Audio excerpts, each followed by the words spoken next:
Paborito. Oh yeah! Pogo Chico, let's go! Sa Pogo Chico, feel the vibe now. Tayo nang gumalaw, come alive now. May bagong sigla, we can feel it. The good times flow, can't conceal it. Kapsay si Samson, angat sa lahat. Kasama mo sa pag-unlad. Kapsay si Samson, tunay na leader. Para sa Pogo Chico, forever! Serbisyong totoo, Barangay Pogo Chico. Tired of the stress and noise of the city? And looking for the perfect getaway? Good thing there's J-Max Resort Hotel. Cozy rooms, a refreshing pool, and a peaceful escape for the whole family. Whether you are on a trip, a barkada outing, or even solo retreat, J-Max Resort Hotel is the perfect destination. So pack your bags, leave the stress behind, and discover the place where relaxation meets comfort. J-Max Resort Hotel, your perfect place for any kind of occasions. J-Max Resort Hotel is located at Villanueva Street, Poblacion Norte, Santa Barbara, Pangasinan. For inquiries, you may call at 0947-980-3263 or 075-636-8479. J-Max Resort Hotel. Kapaborito, lukot nyo lang ng dukulan nyo. Alas sa isla. Time check was brought to you by San Carlos City Mayor Julier Ayoy Rosuelio. San Carlos City, maunlad, ligtas at maayos. Parad aliguas, tan arangkaday kalasyaw, ang inyong lingkod sa ating bayan. Ang bawat isa ay mahalaga. Sama-sama nating itaguyod ang disiplina, malasakit, at tunay na pagbabago. Sa tulong ng inyong suporta, patuloy nating mapapalago ang ating komunidad. Malinis, ligtas, at maunlad. Isang mensahe mula kay Mayor Patrick Agustin Caraman. Kasama ninyo sa bawat hakbang tungo sa progresibong bayan. Alagang Caraman, Kalasyaw, para sa lahat. Popular sa balita, popular sa musika. Pangasinan Govwaves Network Corporation. Sa Pangasinan, we are the number one pop music station. DWJE 88.1 FM Radyo Pangasinan. Paborito. Paboritong kabataan at matatanda. Paboritong pakinggan sa bus, tricycle, jeep at mga opisina. Paborito mo, paborito ko, paborito natin lahat. DWJE 88.1 FM Radyo Pangasinan. Number one pop music station. Paborito. Ang susunod na programa ay rated GP. GP? Ano yun? Garantisadong pampaborito! Wadyala sa programan Mambangon rin si kayo kapaborito. Pakaringalan na sa balita, impormasyon at loob tanpaway na luyag na Pangasinan. Maabig yakabwasan Pangasinan. Maabig yakabwasan Pangasinan. Kaiba sa kapaboriton Dennis Mojares tan si kapaboriton Errol Horado. Jalabat DWJE 88.1 FM Radyo Pangasinan. Maabig yakabwasan Pangasinan.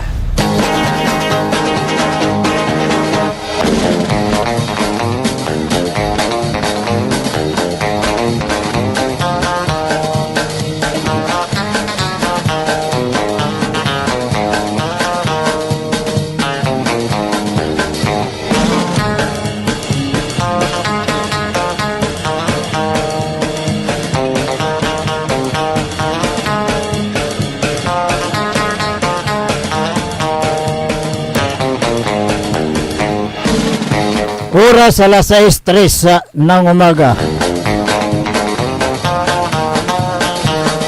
Good morning. Masantos tan maabig ay kabwasan luyag na Pangasinan. Magandang umaga po sa inyong lahat. Naimbag nga bigat kada kayo amin apo. Ito'y upat nga suli iti Pangasinan. Mahabig abuklas kumuha milita na bulinatan Sambales. Narito naman tayo pa maghatid ng mga balita impormasyon mga issues na dapat ninyong malaman ngayong umaga ng Wednesday, Pizza 29 sa buwan ng Hulyo 2026. Dalawang araw na lang, mamaalam na naman si paring Hulyo. Papasok si paring Augusto. Ang inyo pong makakasama sa umagang ito, ang inyo pong lingkod ng Bayan Timog Pangasinan, Dennis Muharis. Kasama rin si kapaborito Errol Horado. At dyan naman sa may technical control, nandyan si Engineer Jal Franz Kayabyab. Kung meron kayong gustong iparating na mga balita, impormasyon, mga issues, mga reklamo, at maging ang inyong mga pagbate, pwede nyong itawag o pwede kayong mag-text sa pamamagitan ng ating Facebook page. I-search lang po ang DWGE 88.1 FM Radyo Pangasinan Paborito.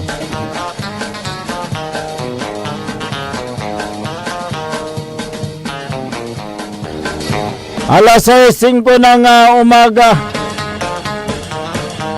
At good morning nga pala sa lahat ng mga magbo-birthday sa umagang ito. Naway malakas, masigla ang inyong pangangatawan.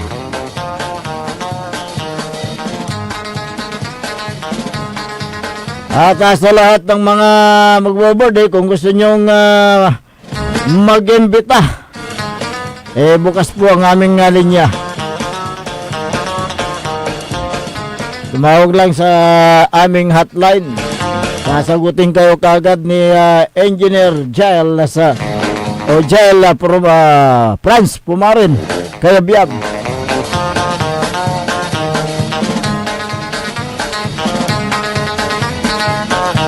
Dumago tayo sa mga issue ngayong umaga.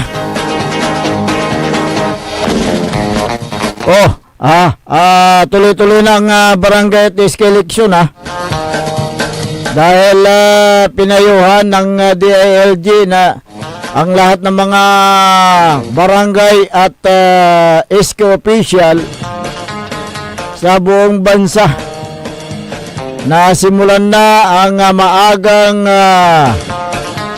pag-imbentaryo at kumpletuhin ang mga ulat sa pananalapi, mga ari-arian at mga dokumento bago ang barangay at SK eleksyon.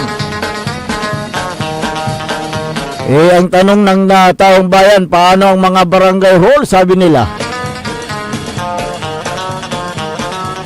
yan po ay kasama doon sa inventaryo batay sa DILG Memorandum Circular Number 2026-021, kasama ang barangay hall na isama sa inventaryo. Ito ay submiti sa tanggapan ng Department of the Interior and Local Government, sapagkat yan po ay ginastusan ng gobyerno ang pagpapatayo sa naturang gusali ng barangay. Ang pangalawang tanong nila ay papaano kung ang lupa na kinatitirikan ng barangay hall ay wala pang deed of donation. Iyon po yung masalimuot na usapin dyan, dahil may mga barangay hall na itinayo na kung saan yung lupa na kinatitirikan ay pinagmamay-ari ng pribadong sektor o kaya pribadong tao o pinagmamay-ari ng barangay kapitan.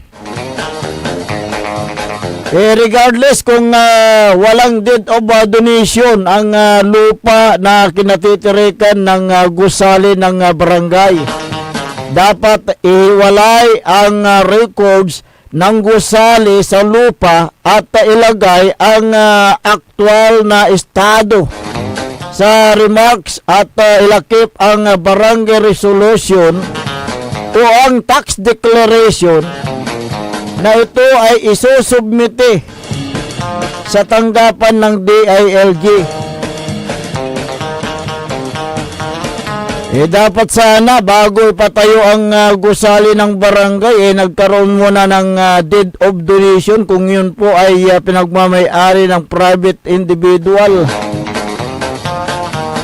o pinagmamay-ari ng mga barangay official. Dapat kung talagang gusto ng isang barangay official na i-donate yung kanyang lupa para sa pagpapatayo ng barangay hall, nagkaroon muna sana ng deed of donation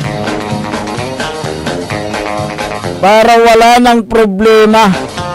Hindi sayang ang pera ng taong bayan. Ang deed of donation ay kinakailangan na dumaan sa tamang proseso yan.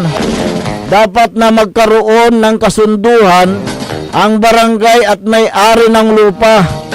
Kung ilang square meters ang idonate, iyon ang ilalagay doon sa naturang deed of donation. At kinakailangan na ito ay dumaan sa sangguniang bayan para sa ganon legal ang pagdodonate yan.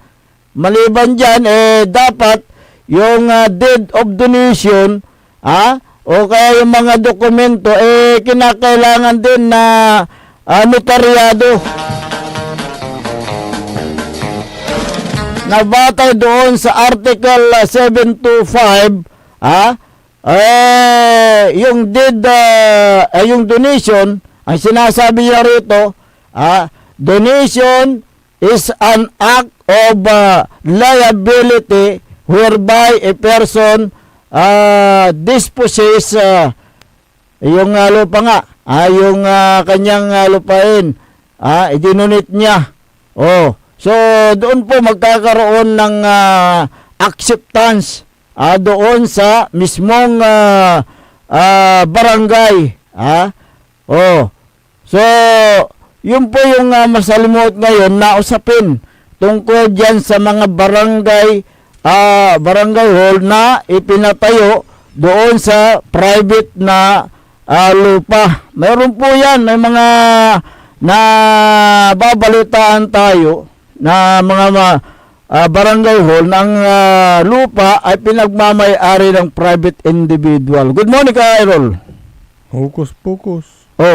Kaya nga So, batay doon sa Article 749 ng New Civil Code, upang maging epektibo ang donasyon ng lupa, kinakailangan ito ay ilagay sa isang dokumento na naka-notaryo. So yun po nga kung dyan. Ang Article 725, donation is an act of a liability whereby a person disposes gratuitously of a things or right in favor of another who accepts it. Ayan. So, no, kasabit barangay, untan mo. Correct. Untan mo, dapat wala tayo kasulatan. Tano atalo may kapitan Ay, wala na. Hanggang po deed of donation. Walang habol ang barangay official o barangay. Pero ganito rin yan. Ganito rin. Paano pag walang deed of donation, ipinatayo yung barangay hall na gumastos ang gobyerno. Walang gulo. So, kintutan anti parusa tumatan yan ang yan. Gumamit sila ng pera. Walang habol ang barangay, kaya barangay ang kung dyan, o kaya government yan. Siyempre, walang deed of donation di ba? May mga ganyan na kung tayo nababalitaan tayo pagkatapos ng barangay eleksyon, binabawi ng mga natalong barangay kapitan ang kanilang lupa, di ba? Bagbagan damay kin. Oh. O kaya yung mga iba napipilitan na lang, yung mga ibang nanalo napipilitan na gumawa ng kaparaanan na hahanap ng ibang lugar upang ipatayo ang barangay hall, di ba? Oh. Tulad yan sa barangay Banawang, di ba? Yung lupa binawi. Although na malit lang yung barangay hall. Yung barangay hall, yung old. Yung old, di ba? Ay wala pa lang deed of donation. Correct. Parang ganyan yan. Kaya pero binigyan din naman sila ng panahon. Panahon para lumipat, maghanap ng lupa. Kaya nakapaghanap siya ng lupa doon sa Banawang. Ang may kapitan at kin, medyo makapoy yaman almoy kin, dalin. Katon sin ng palagayan to, dyan tapo na creek. Tapo na Banawang. Tapo na barangay hall na Banawang at tapo na Banawang. Di ba?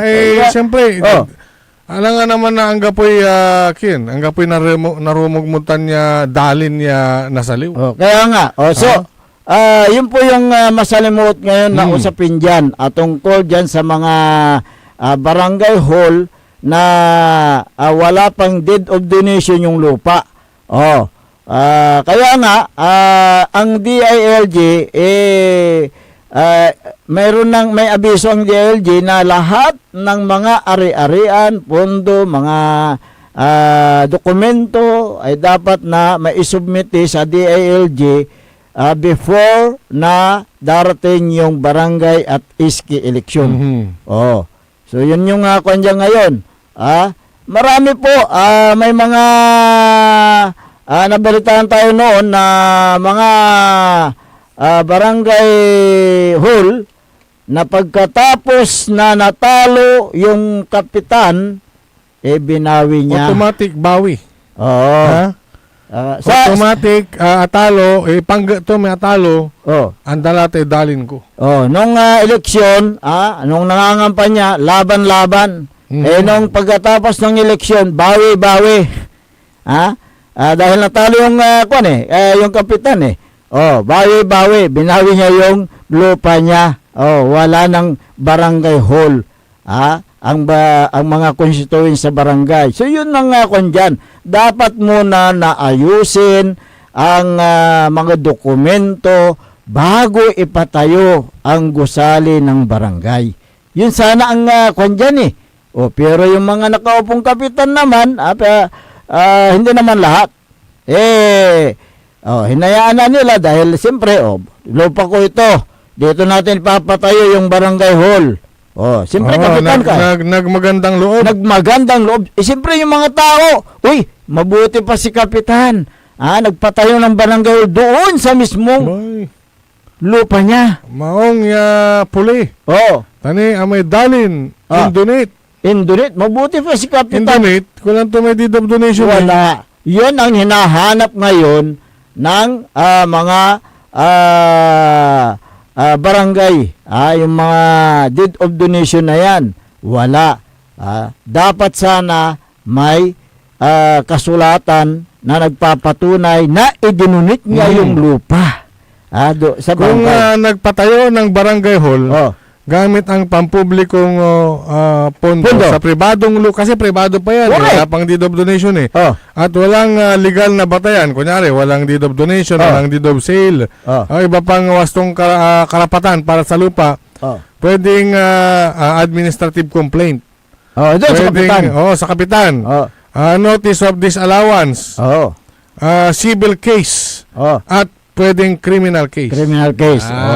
Bago kung mapatunayan na yung isang pribadong lupa ay gumamit ng pondo ng gobyerno. Yan. Nang nangin maong tana, nang nangin maong. Kasi ito ang total barangay hall lang naman din ang pinag-uusapan natin. Diyan sa may Banawang, yung ibabaw ng creek. Ang tanong natin kay Kapitana Marit, magkano ang ginastos ng gobyerno dyan? Kasi barangay hall ta. Correct. Imalagayitan. Ah. Gagamit ang dala. Pero dyan tapo na creek. Pigaray ginastos na gobyerno at satan. Kaya nga. So, ano Teka. Oh. Parang mali yata yung tanong ko. Oh.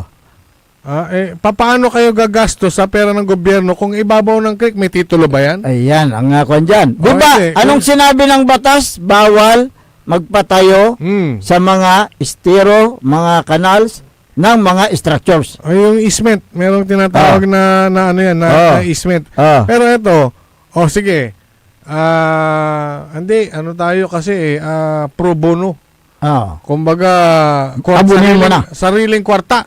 Okay, palagay natin na sariling Hindi nga sariling kwarta.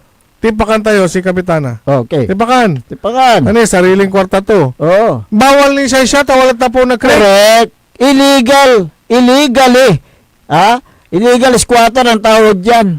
Bawal dahil meron po tayong lecture. Lecture naman. Sure. Water Code of the Philippines. Ayan. PD 1067. Ayan. Easement yan. Easement. Ayan. Ayan. Easement. Tama yan. Okay. Sa mga urban areas, dapat 3 meters.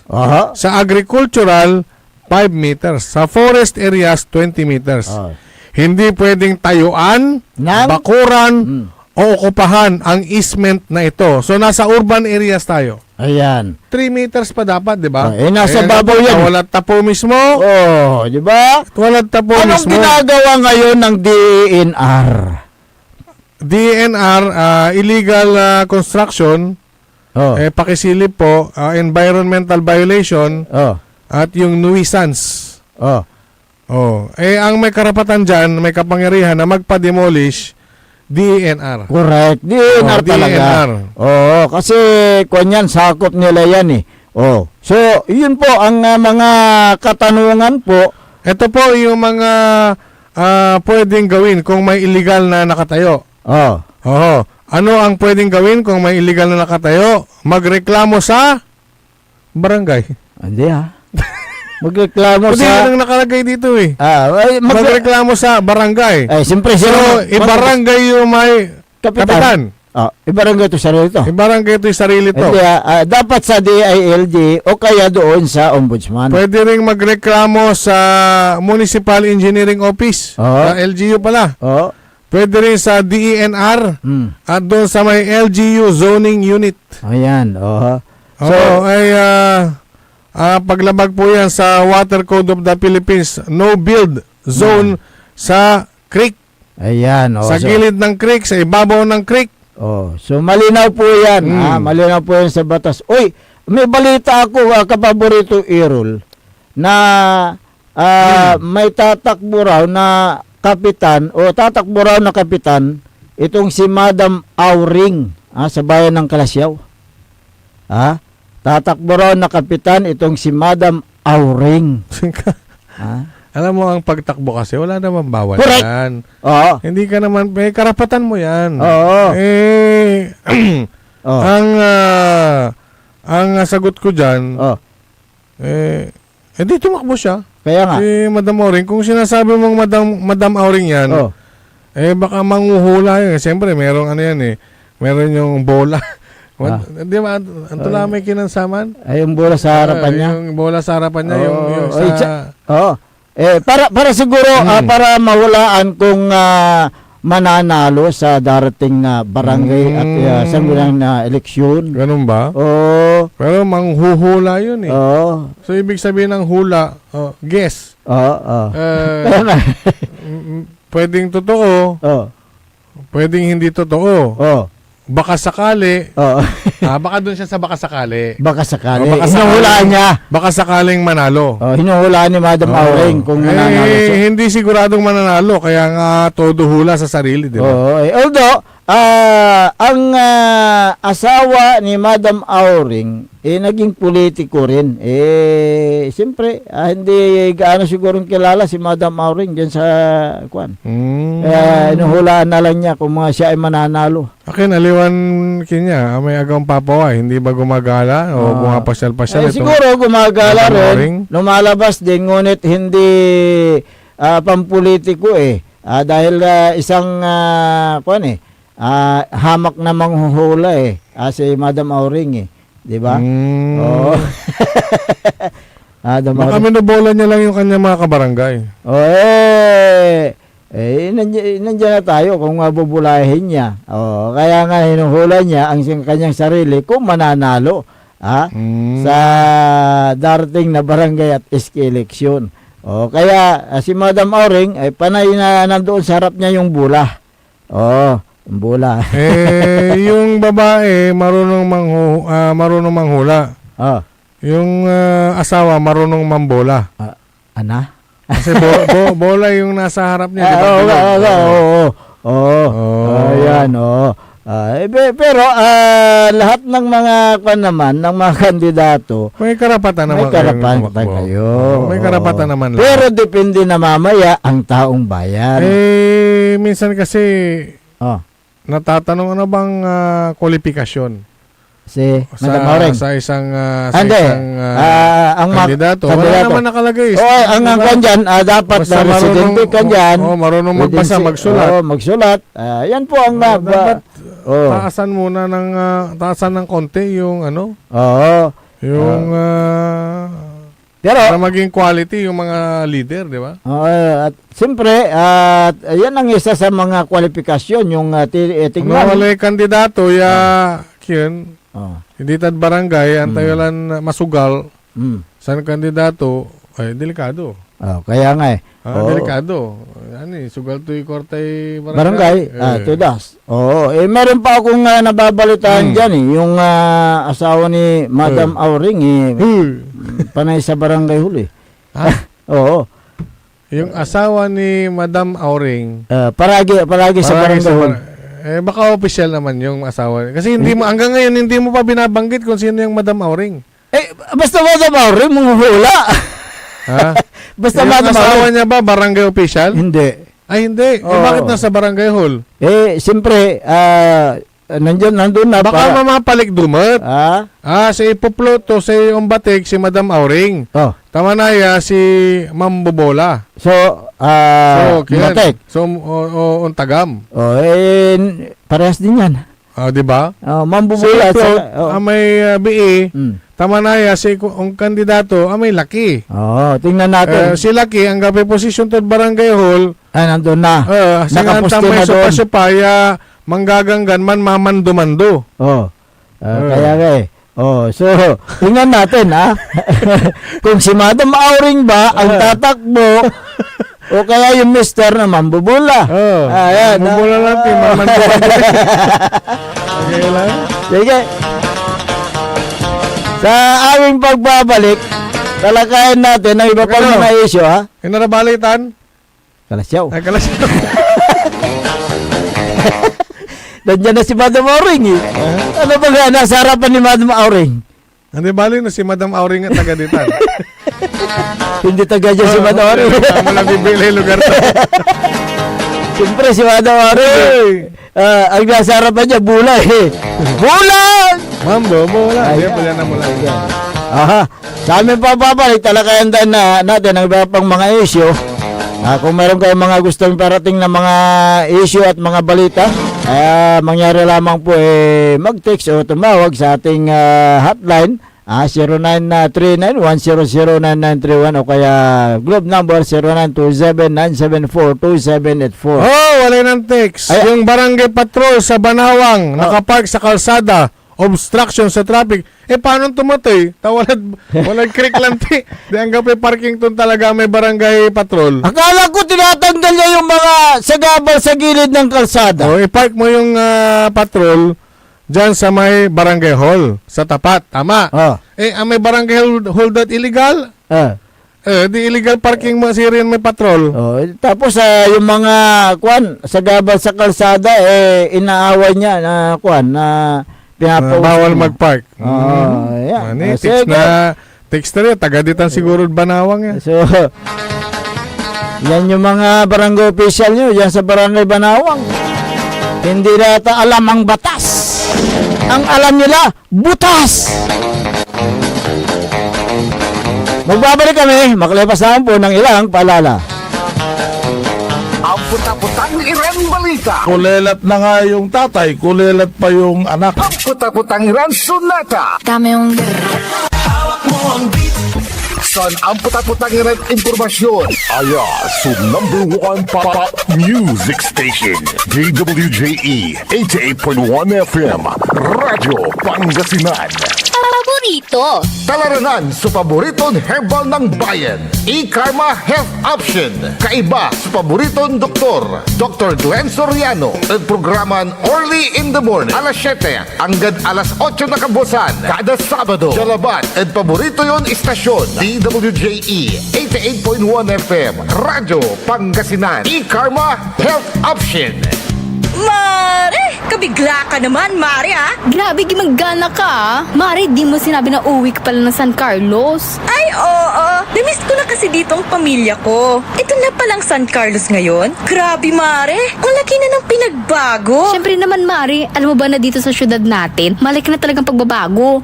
Mula sa mga infrastruktura, nandiyan na mga konkretong daan at mga bagong pasilidad. Wow! Meron din tayong trending na ayos, kalusugan karavan na nagbibigay ng libreng serbisyong medikal. Palit-palitan, ha? Saka, nandyan din ang mga programang pang-agrikultura para sa ating mga magsasaka. Ay, wow! At higit sa lahat, Maria, ang pagpapanatili ng peace and order ng ating syudad. Perfect! Di lang yan, binibigyan din ng halaga ang kapakanan ng lahat ng tao at pantay na karapatan sa mga serbisyo ng gobyerno. Grabe, Mare! Ang bongga na talaga ng San Carlos. Parang ayoko na bumalik sa ibang bansa. Oo, Mari. Kung ako sa'yo, dito ka na lang sa San Carlos. Dahil sa San Carlos, tunay na subok na ang serbisyong ayos. Mayor Julia Ayoy Resuello po, kasama si Vice Mayor Jose Resbox Resuello at ang Sangguniang Panglungsod ay nandito upang umagapay at magserbisyo sa ating minamahal na syudad. San Carlos, maunlad, ligtas at maayos. Looking for a place where comfort meets flavor? Welcome to Cafe Medardo, nestled inside Coras Manor and Garden in Mapandan, Pangasinan. Your cozy escape just off the town's heart. Start your day with a rich aroma of freshly brewed coffee. Savor our signature blends, perfectly paired with warm pastries straight from the oven. Indulge our mouth-watering pasta, all and chef-inspired specialties made with love in every bite. Whether it's a casual catch-up with your friends, a family celebration, or a quiet moment just for you, Cafe Medardo is your perfect spot to relax, connect, and enjoy. Visit us today at Cafe Medardo in Coras Manor and Garden, Mapandan, Pangasinan, where every cup tells a story and every visit feels like home. Cafe Medardo, where every sip feels special. Mga kababayan ko sa Malasiki, ang maayos at maunlad na komunidad ay nagsisimula sa ating lahat. Makilahok sa mga programa ng ating lokal na pamahalaan, kalinisan, kalusugan, at kaayusan. Mag-segregate ng basura, sumunod sa batas trapiko, at suportahan ang mga proyekto ng barangays. Tandaan, ang pagbabago ay nagsisimula sa simpleng disiplina at pakikiisa. Sama-sama tayo para sa mas ligtas, malinis at maunlad na bayan ng Malasiki. Ang LGU at mamamayan magkaisa para sa kinabukasan. Ako po ang inyong lingkod, Mayor Alfe Soriano ng Bayan ng Malasiki. Mga kapaboritong tagupenyo, may bagong saya at pagkakataon ka na naman para manalo. Ipinakikilala ang bagong Authorized Agent Corporation ng STL sa Dagupan, ang Golden Key Play Corporation. Mas pinaantig, mas exciting, at mas malapit sa inyo. Araw-araw, may tsansa kang mag-uwi ng papremyo. Legal, ligtas at suportado ng PCSO. Suportahan ang legal na laro, iwasan ng illegal. Dahil dito, panalo ka na, makakatulong ka pa. Ang STL Dagupan ay hatid sa inyo ng Golden Key Play Corporation at ng Philippine Charity Statistics Office. Naghahanap ka ba ng masarap, sulit at tunay na Chinese food? Tikman ang kanilang masasarap na noodles, steaming dumplings, fried rice, at iba pang paborito ninyong Chinese dishes na siguradong magpapabalik-balik sa inyo. Sa bawat subo, maasahan ang kalidad, sarap at pagmamahal sa pagluluto na para bang nasa puso ka ng Chinatown. Pang pamilya, pang barkada o pang solo food trip, siguradong busog at masaya ka sa Angkong Noodle House. Angkong Noodle House, sarap na abot kamay, lasang tunay na Chinese food. Ano pang iniintay mo? Tara na, kain na sa Angkong Noodle House. Angkong Noodle House is located at the ground floor of Metro Plaza, A.B. Fernandez Avenue, Dagupan City. Also visit their branches, Bayambang, Rosales, Ordaneta, Binalonan, San Carlos City, at ang kanilang bagong bukas na sa Robinsons, Calasiao.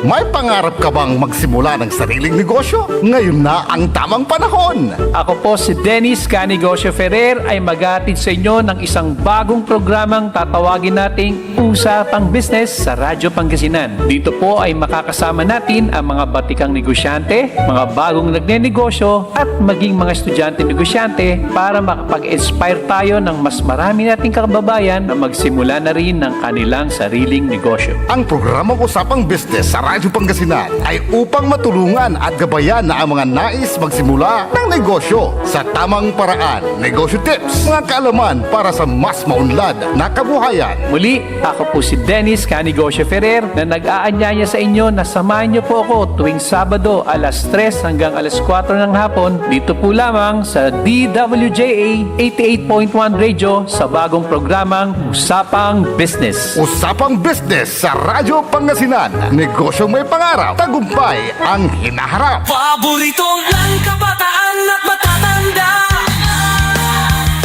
Paboritong pakinggan sa bus, tricycle, jeep at mga opisina. Paborito mo, paborito ko, paborito nating lahat. DWJE 88.1 FM Radyo Pangasinan. DWJE 88.1 FM Radyo Pangasinan.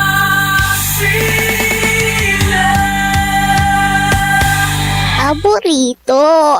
Bumangon na, samahan ang inyong mga kapaborito.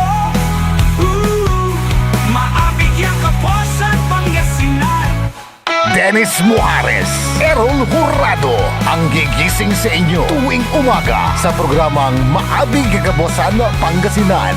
Dito lamang sa #1 Pop Music Station. DWJ 88.1 FM Radyo Pangasinan.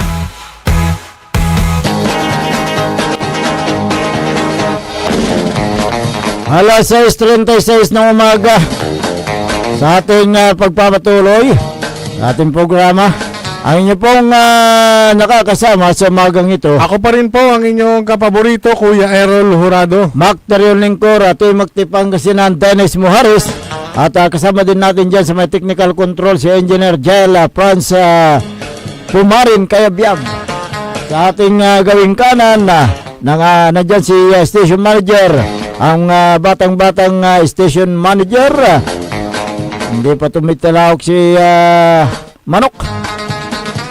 Tumiyak nga si Baby. Naghahanap ng gatas. Manager Joey Baby. Kung meron kayong gustong iparating ng mga balita impormasyon, mag-text lang po sa 0939-100-9931 o kaya sa Globe number 0927-974-2784. At sa atin pong Facebook at YouTube, DWJE 88.1 FM Radyo Pangasinan. O yung aking mother, sa YouTube daw siya nanonood. Ayan. Diyan sa may Marikina. Marikina. Kumusta na po kayo dyan? Yung mga number namin na binanggit at saka yung pwede kayong mag-message sa Facebook. Si Kapitana Marit Velasco na panawag no gabay ito'y on tawag o mampa-interview akalo ka si Raratan yakin. Linya. Ayan, okay. Good morning kay Mar Pascua. Gawin din kay Rosana Gabriel. Ayan, magandang umaga. Si Lisa Sim At Marivic Rivera Balason, magandang umaga. Sinada Zamora Gilbert, magandang umaga. At si Harold Johnson, Harold Gangat, yan sa may Kalasyaw. Magandang umaga rin kay Lolo Orpelia, kay Ima Duque, ayan. Caramel de la Cruz, magandang umaga. At Susana Bungarbos Tamante, magandang umaga. Majin Acorda at si Merleta Abilia, magandang umaga. Mula sa 0918-5971, magandang umaga mga sir dito sa San Carlos. Mayroon din barangay hall na binawi ng natalong kapitan, sabi niya. O mayroon ba doon sa San Carlos? Natalong kapitan daw, binawi yung barangay hall. Ba't barangay hall? Yung lupa siguro. 09214630, sana bago ipatayo ang barangay hall, may mga deed of donation. Gaya dito sa barangay Macabito, Kalasyaw, malinis ang mga dokumento, may deed of donation, sabi niya. Tingnan nyo, malinis. Walang problema. Maraming mga mabubuting loob din. Ayan, oo. Na mga barangay officials. Yung iba nga private, 'di ba? May mga sobrang lupa sila, yung iba ginagawang chapel. Okay. Barangay Kintong. Barangay Kintong. Wala may property na pamilya ng kapitan Bob. I-donate mo sa barangay, wala deed of donation. Ayan, ganyan dapat. Siyempre, no, wala tayong deed of donation, at least napundoan lang gobyerno. Nga po problema. Nga po problema. Maka-asingger kayo da LGU. Maka-asingger kayo da aray congressman, aray party list, aray senadores. No, malinis. Papilis. Kanya talaga. So, say, ibabagay dito at barangay Banawang Sirin, duara sutupet. Kulang ito'y papilis to tayong pampalagay na barangay hall, tano pigare agastos na gobyerno at sa ating barangay hall. Ayan na. Okay. Kapitana, alagaremi ubatyo. Tawag kidya, itang piano na ubatan nyo mo. Yan. May balita na kwantaw, na isabatas na ang Republic Act 12321 o yung JIDA School Act, na isang malagang hakbang para matiyak na wala nang magiging hadlang sa bawat batang Pilipino na makapag-aral kung saan man sila naroroon sa bansa. Yung GIDA. GIDA. Geographically Isolated and Disadvantaged Area ang tawag doon. Ayun. Ang layunin ng batas ay upang palawakin ang access sa paaralan, sapat na silid-aralan at learning resources. Ayan. Ang Republic Act 12321 kilala bilang Last Mile and JIDA School Act ay favorable at ito ay positibo na sinabi ni Senador Bam Aquino na siya po yung nagsulong o nag-akda sa batas na ito upang matulungan daw ang mga batang mag-aaral sa mga malalayong lugar. Kaya ng sinabi mo kanina, yung JIDA o yung geographically isolated and disadvantaged area. Ang sinasabi ng batas, hindi na kailangang tumawid sa mapanganib na ilog o maglakad ng malayo ang mga bata para lamang makapasok sa paaralan. Ang tanong, may sapat bang pondo?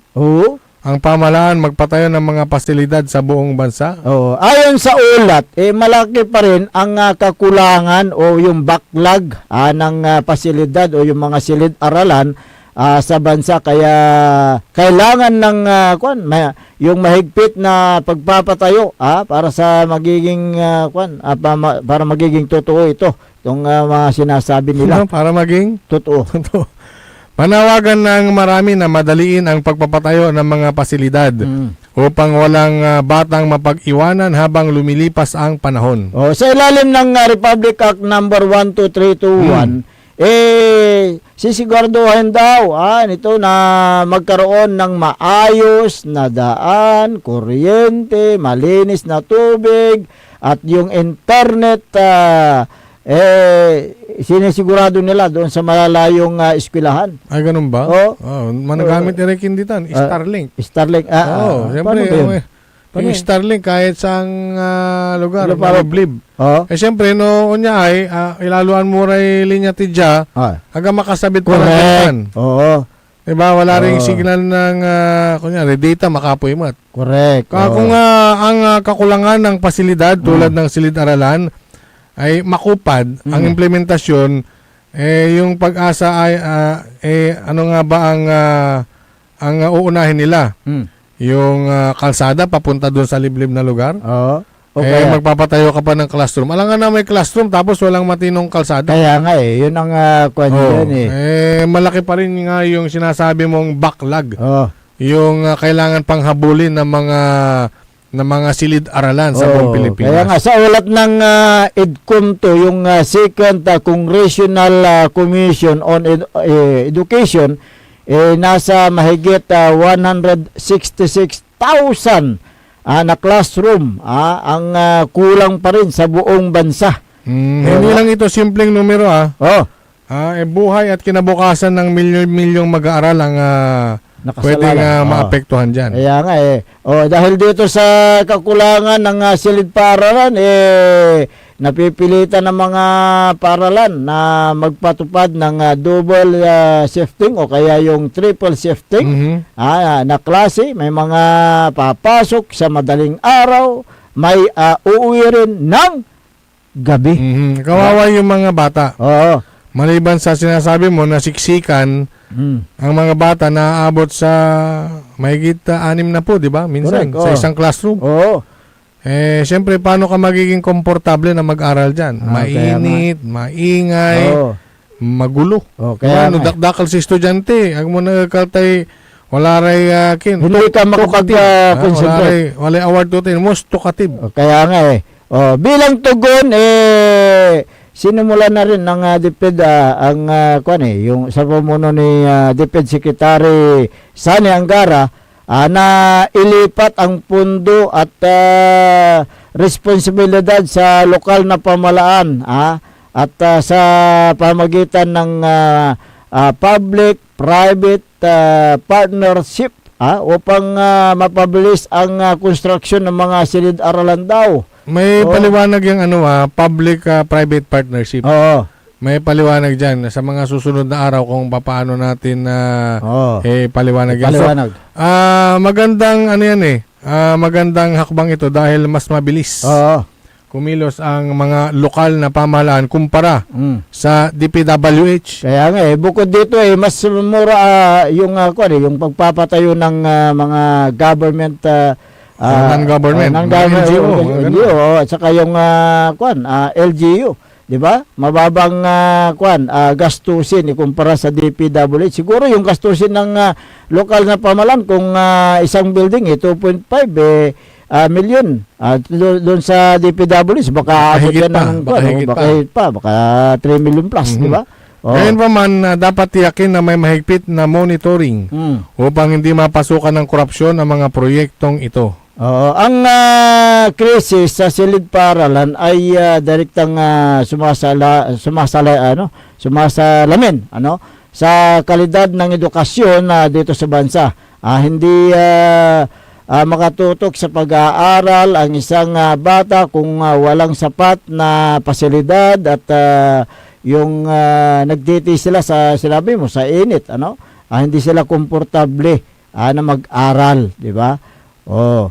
Malante, si papasen, dakdakal si estudyante, kulang sa classroom. So, talaran ng tayo. Antura maso kung ano yung mga hakbangin din na gagawin ng ating mga mambabatas. Okay. Yan sa Senado. Si Bam Aquino. Senator Bam Aquino, si Kati Quintana. Chairman. Education, di ba? Kaya kung yan yung abangan natin kung yung bang pondo malaki rin yung pundo itong taon na ito na ida-download sa mga local government unit para sa pagpapatayo ng mga silid-aralan O, di ba?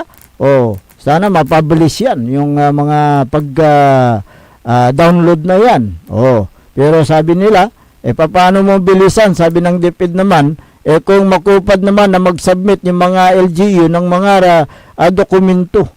Di ba? O, kaya upang mapabilis ang construction ng mga silid-aralan, ang siyempre yung NGO kanina na nabanggit natin at ang local government unit, may mga kasi estratehiya kung saan sila yung nakipagtulungan sa pamalaan na yan po ay para magpatayo ng mga silid-aralan itong mga NGO sa pamagitan ng private public partnership, yung PPP.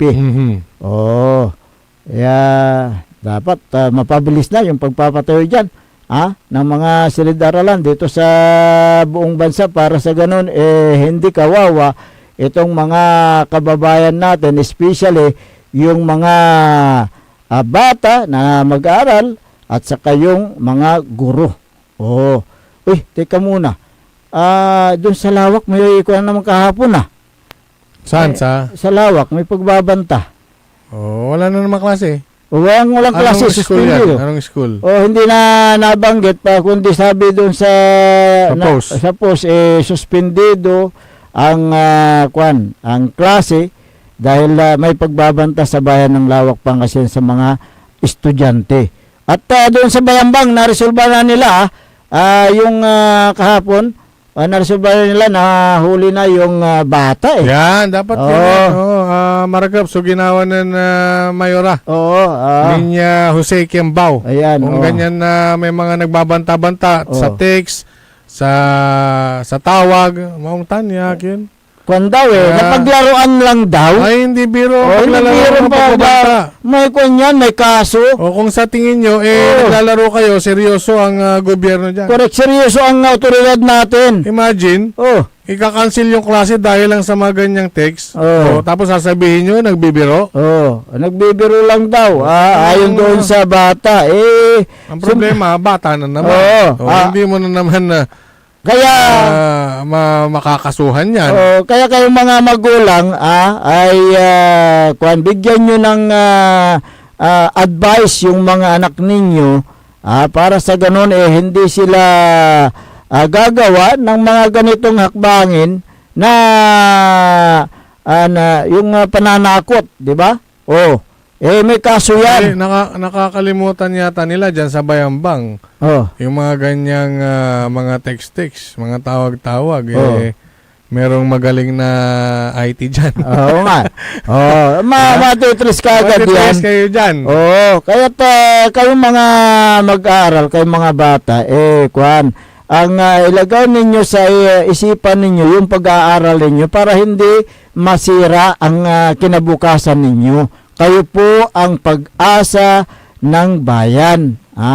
Kaya't dapat na alalahanin ninyo yung pag-aaral ninyo, huwag nyong sayangin at huwag nyong sirahin. Diyan sa nasira. Kaya natin yan, i-comment natin yung pamunuan ni Mayor Niña Jose Kiambao. Diyan sa pagkaresolba. Good morning kay Atong. Ayan, si kapaborito atin. Get well now. Ayan, malapit ng birthday mo, Get well now, aliwan get well soon. Ano nangyari dyan? Ay, kulang na kinta. Hindi, baka sinubukan niyang ilagay sa kaldero. Maminsan, taganto tayo ng Atong interview mo si Mayor Niña Jose Kiambao. Ayan, ayan, congratulations kay Mayora Kiambao dahil naresolba yung pagbabanta. Yung threat na nangyari kahapon. Ayan, okay. Marami na namang natuwa. Ayan. Dahil sa Dagupan City, yung caption ni Mayor Belen Fernandez sa kanyang verified Facebook, 2,000 piso direkta sa may hirap na Dagupeños. Saan galing? The DSWD Uplift Program. Teka, DSWD, bakit Uplift. ka? Bakit Hindi, ka? hindi, may programa kasi yung Uplift. Ito, sandali lang. Oh. Unified Package for Livelihoods, Industry, Food and Transport, Uplift. Uplift. Yan. Pero yung title kasi, sa mahihirap na Dagupenyo. Hindi sa piling mahihirap. Hindi, at saka, Siyempre, pag mahihirap lahat. oo, at saka, Mahihirap. Ito pinili, ipigararay na idan oh, kaya nga. O, ilan ba ang nabigyan dito? Oh. Na tigda 2,000 piso na galing sa programa ng DSWD. Paipal na naman si Mayor. Ha? Paipal na naman. Hindi ko alam kasi Sumakay na naman sa kwan eh. payout kahapon payout. Oo nga eh. 2,000 pesos. Sumakay na naman yan sa programa ng national government eh. O PayPal. Ang tawag yan. Ipinos niya lang. Oo. Hindi ko alam kung nandun siya. Ikaw naman. Oo. Baga po. Mali mo, pinos niya lang. Wala naman siya dun. Oo. Yan ha. Dahil ang kasama dito ay yung officer in charge, Irene Ferrer. Irene Ferrer. Oo, yan yung yan daw yung OIC ng CSWD. Ayan. Okay. Oo, ikaw Sige. talaga. Oh. Oh, good morning kay Myra Lapid. Ayan, magandang umaga. Oh, Kapitan Saldi Bauso ng Barangay Macabito, Calasiao, Pangasinan. Magandang umaga sa iyo. Aha, si Kapitan Bauso talagang ano ngayon? Miyerkules. Wednesday. Oh. Bukas pa yung paghakot niya ng basura. Talagang lahat ng mga nakakausap natin hangang-hanga sila kay Kapitan Saldi Bauson. Talagang ang sinasabi nila kahit na yan, kahit na hindi na mambola yan. Oo, kuwan na kasi. Hindi naman marunong mambola yan. Tulad dedicated ng kasi isang, yung manghuhula na asawa ay mambobola. Dedicated kasi yan sa kanyang trabaho, si Kapitan Saldi Bauson. Ang tadalatan. Ang tadala, okay. Magandang umaga rin kay Elmer Soriano at Silvia Romero. Si Jeffrey Castillo at Helen Navarias. Magina Kurda, magandang umaga. Magandang umaga din kay si Joel Calvo. Si Longher. Longher. Tatakbo ka pala na barangay Kagawad. Ano? Lakad lang. Lakad lang. Pagod ka. Taga barangay? Barangay Bulag. Yan. Si Kon nga pala, good morning. Dave Parahas ng Barangay Bud. Magandang umaga. Ganoon din si former Liga President Carlito M. June. Si Don Ramon Bautista Sr. Magandang umaga. Ingat-ingat sa pagmamaneho. Ayan. Exercise muna tayo, engineer.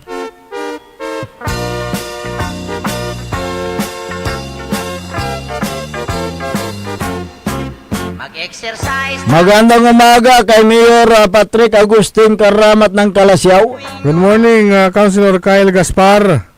Si Councilor Elias Villanueva. Si Councilor Manny Datwin at saka si Engineer Ben Datwin. Good morning. Si Councilor Jose Lorisco. Councilor Mike. Mike. Good morning. Ganon din si Boss Jumel Lorisco. Si Kon nga pala, good morning, Tristan Sulis, magandang umaga. Good morning. Gawin din si Madam Marmi, si Boss Carlo, si Sir Bayan, good morning. Sergeant Basa at Sergeant Esteves, Madam Jubit Apiado Esteves ng LCR Calasiao. At gawin din si Arturo Eustachio, si Engineer Art Gaspar, magandang umaga. Si Dado Pidlawan, kahit balik-balik ta rin mo, Dado pa rin yan. At good morning din sa lahat ng mga masugid nating taga-subaybay dyan sa Calasiao. Diyan sa may public market, napakalakas ng radyo. Magandang umaga sa inyo. Si Mayor Carl Christian Biga ng Mapandan, magandang umaga. Si Dr. Felix, good morning. At si Sir Jeffrel, si Councilor Freddy Pinulyar, si Madam Sheila Pinulyar, si Boss Darwin, matagal nang hindi ko nakikita ito. Ay, nakalib. Nakalib. Oo. At sa lahat ng mga nandyan sa Mayor's Office ng Mapandan, magandang umaga sa inyo. Ayan, Sa atin pong Facebook page, ito habol natin si Buds Vidal, si Master Sarlo Gonzales, si Sir Ben Hobillanos. Yan, si sino pa ba? Si Concepcion Ligaya. Good morning. Ariel Tamayo. Magandang umaga. Mga kabosan, lugayan ko pa ay anak da.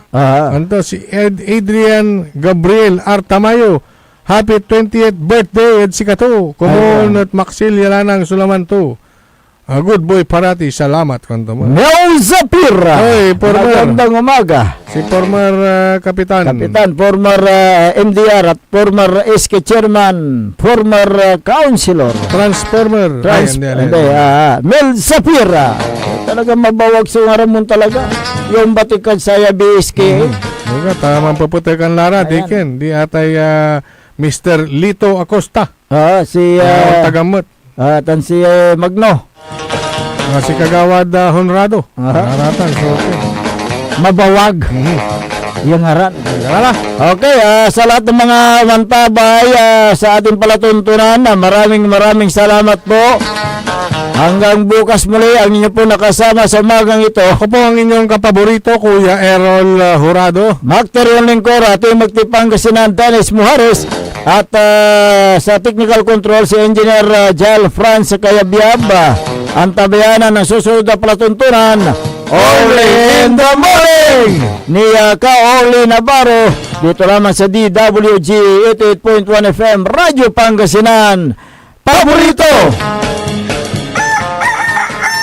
Wadyala sa programan Mambangon si kayo kapaborito. Pakaringalan na sari balita, impormasyon at loob tanpaway na luyag na Pangasinan. Maabig yakabwasan Pangasinan. Maabig yakabwasan Pangasinan. Kaiba sa kapaboriton Dennis Muhares tan si kapaboriton Errol Jurado. Jalabat, DWJE